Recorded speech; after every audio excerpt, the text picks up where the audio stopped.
On June 30th, many visitors attended the Nagoshi no Oharae ceremony at the Ikimi Tenmangu shrine.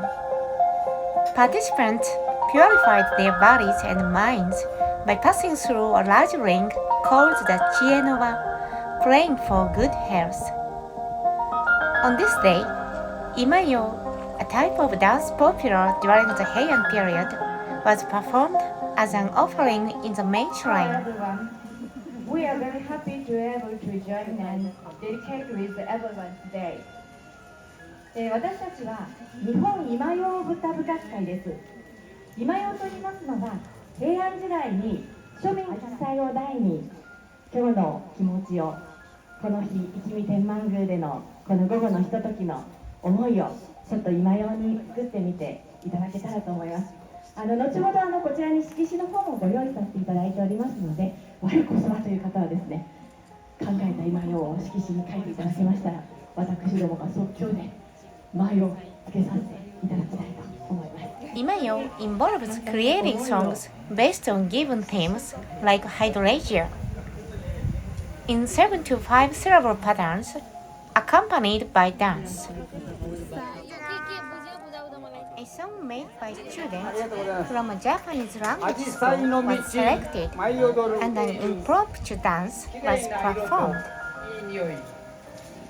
This one.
The Nagoshi no Oharae at the Ikimi Tenmangu shrine is a valuable opportunity to experience the region's traditions and culture. I hope you all stay healthy and happy.